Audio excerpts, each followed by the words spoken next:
Hello and welcome back to another moral philosophy video. This is one of the ongoing discussions in moral philosophy, so I thought I would weigh in and give my perspective on deontology and consequentialism. So I'll start right off the bat by saying that I think I would classify myself as more of a consequentialist than a deontologist. And I think it kind of just has to align with my views if I'm being more consistent with the things that I believe. Because as a moral anti-realist, which in a nutshell is basically there's no such thing as objective morality, I think you kind of have to lean towards, believing in consequentialism rather than deontology. And if you're a moral realist, then I could see something like deontology being more, up your alley because you would believe in something that's akin to an objective moral standard. And deontology in a nutshell is basically there are inherent moral duties that you need to strictly adhere to. And I think like Kant is one of the most like famous, philosophers that, proposed the idea of deontology. And he has something called the categorical imperative, which is basically what I said. So this is the issue that I have with deontology. And to be fair, I think it could be my issue with like consequentialism in general. This video is more towards why I lean towards consequentialism rather than deontology, but I mean, I believe there's no objective morality, like point blank, period. So whether it's deontology or consequentialism, they both essentially have their flaws. But I'm just going to explain why I think the basis in consequentialism makes more sense to me than deontology.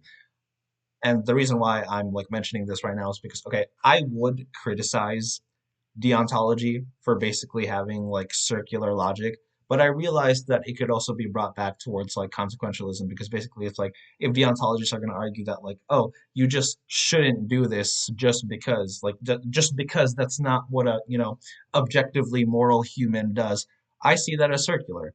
But to be fair, if you were to ask me about consequentialism and like, like really hold it up, I can't really hold it up either because I think it also shatters and collapses on itself like a house of cards. I don't like these consequences just because I don't like these consequences. I just don't like these, sequences of events. And if you've seen my video talking about normative ethics, I bring up basically Kant's like is ought problem. And I think it like pretty much, like falls on both deontology and consequentialism. There's a funny meme that I saw where it's pretty much just like, okay, what is, and then there's like a big like, like gap here, like that's just your opinion, bro. And then right over here it says what ought to be. So I think basically, yeah, Hume's whole like is ought thing can destroy deontology. Like, okay, that's just what you believe ought to be. But where do you get that ought from? If I were to say that not ought to be in terms of like consequentialism, then where do I get that ought from? I don't know. I don't know. I don't think you can justify it like whatsoever because I think all moral frameworks and attitudes are basically just projections. You can watch my video on emotivism if you want to see, one more variation in terms of like how I believe that, yes, kind of like what I said, morality is basically just, a projection that holds no basis in anything really. But with that out of the way, okay, why am I a consequentialist more than a deontologist? I think simply it's just more realistic in terms of like how the world works. Like there are always exceptions to the rule, I guess, and maybe that's why, for example, something like consequentialism like fits more for me. Because even within like a simple example of like when people are calling a 911 and they're pretending to like order like a pizza or something, they're lying, right? Maybe a shortcoming from somebody that believes in deontology is that like, oh, someone should not lie. They strictly should not lie. But if they were in a dangerous situation and they're calling 911 pretending to like, order a pizza, then that would be understandable, right? They were acting based upon the consequences. So I don't think you're going to care that much if somebody lies in that situation in comparison to let's say somebody lying about not cheating on their significant other when they are. So yeah, the whole like deontological thing like doesn't really make sense to me. And I think like the biggest question that I have for people that believe in like deontology is that like how do you know you can condemn these things that are supposedly wrong? Like I don't know, let's just say like if any deontological principles, or let's just say like because like yeah, because like principles are pretty much like a deontological angle, right? Like, oh, I'm not going to break my moral code. I'm not going to break like my moral principles. Like, it's the principle, it's the, whatever, all that kind of stuff, which is something that's more deontological. I guess something that I would basically have to ask is how do you know that like a morally objective person, you know, doesn't kill if killing simply just does not exist? Or how do you know that stealing is wrong if something like stealing simply just, does not exist?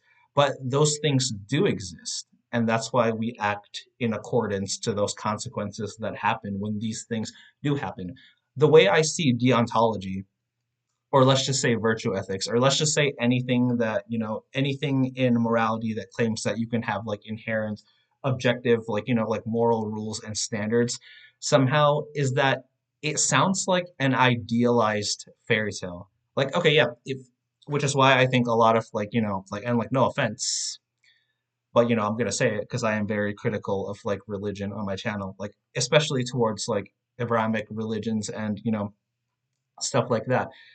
If you're going to say that these things are inherent, but the goal is that we're supposed to get people to like, never do these things, where are you basing it off of? You're basing it off of, like the consequences of things that like, you're condemning. I feel like you can only get like a deontological or even let's say like religious sort of like perfect like fairy tale, which is why I don't believe in like heaven because just like oh all this supposed like like maximum goodness just doesn't make any sense because first of all the foundation of let's say like Christianity is that oh there's sin and Jesus needs to save us, God needs to save us or whatever because like we exist in like sin, quote unquote. But it's like if that weren't there, how do you know it's actually wrong? And like again, I'm even like let's stray away actually from like talking about like religion so much in this case. Like the main question that I simply have though is that if you accomplish your goal, let's say,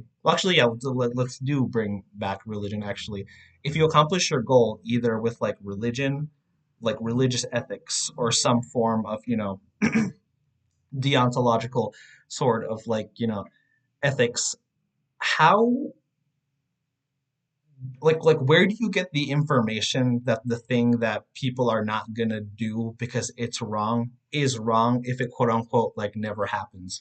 So at least I don't know if I'm explaining this properly, but from like my point of view, the rules, the principles, the deontology, quote unquote, or like the religious morality only comes from the actions and the, consequences that people want to avoid. That's why they try to like dress it up and clean it up with like a fairy tale, which is deontology or which is like religious, like morality, basically. Because it's basically like, if you ask me personally, it's refusing to exist in the reality of like the situation. Obviously, if you imagine a world where everybody just followed the same ethics, everybody just like, like followed the same perspectives and ideas, then like basically if we lived in a utopia where like we were no different than ants and everybody just decided to, do what they were quote unquote like supposed to do and everyone is just equally brainwashed as each other in terms of like whatever those rules are, then yes of course we would exist in a world where like there wouldn't be any moral conflict. But the only reason there wouldn't be any moral conflict is because nobody could disagree with each other. So basically deontology is unrealistic because it's trying to contribute to the moral, to the moral, conversation, to the moral debate. It's trying to contribute to, like moral philosophy. But especially something like deontology only exists because there is so much, moral conflict. So basically, I don't know if I'm going to be able to like articulate it like properly, but I think like a lot of deontology or a lot of like religious like morality comes from like some kind of like appeal to authority, like fallacious thing somehow. So like whether you're a religious person and you want to say it's God, And again, you don't have to be religious in order to be like a deontologist. Like, yeah, I get that, but it's basically just like, oh, I just like it, and I'm gonna make it sound intellectual, what I just like, even though it's not whatsoever. At least when you think of something like consequentialism, people are just, like more straight up. And I think, especially returning back to being, a moral anti-realist, yeah, that's just being straight up. I just don't like it because I don't like it, and yeah, that's that. And it's like, when I think of like moral realism, when I think of like religion, when I think of like deontology, like there's so much, like mental gymnastics like at play to justify, like a foundation that is truly just like built upon, you know, a house of cards. So yeah. If you ask me, admittedly, like deontology requires a lot of mental gymnastics. Consequentialism is basically it's more encompassing of everybody because you know okay, yeah, I'll admit I don't believe in objective morality as a moral like anti-realist, but basically anybody can condemn anything that they you know disagree with and be like, oh yeah, I don't want this to happen because I don't know whether it's from like an experience that they've had with a certain thing or an anticipation of like consequences towards like a certain thing that can encompass any sort of like disagreement, and that's pretty much just like how the world works. I feel like when it comes to people that believe in objective morality, or when it comes to people that believe in some sort of like deontology, they're just gonna be like, oh, I just know the way, and the other guy's just like, oh, I just know the way, so it should just be this way. These should just be the values and rules that like we go upon, and like they're personal to me, but I'm gonna act like they're not personal to me anyway. So it's like there's so much cognitive dissonance, if you ask me, in terms of like the deontological perspective, or even with like the like religious morality, because like a lot of religious people, for example, will be like, oh, you know it in your heart, but then at the same time, God gave it to you and he gave you the option to choose. So I'm just like, okay, which is it? Is my morality truly my own, or is it just like a delusion of morality placed upon, by God? I'm not gonna go on like a tangent because I know I'm gonna get into like a whole like determinist sort of like spiel here, but I hope you get like what I'm trying to say, like more or less. So basically, morals have no actual sort of like foundation. I don't understand deontology to like so basically to wrap this whole like video up.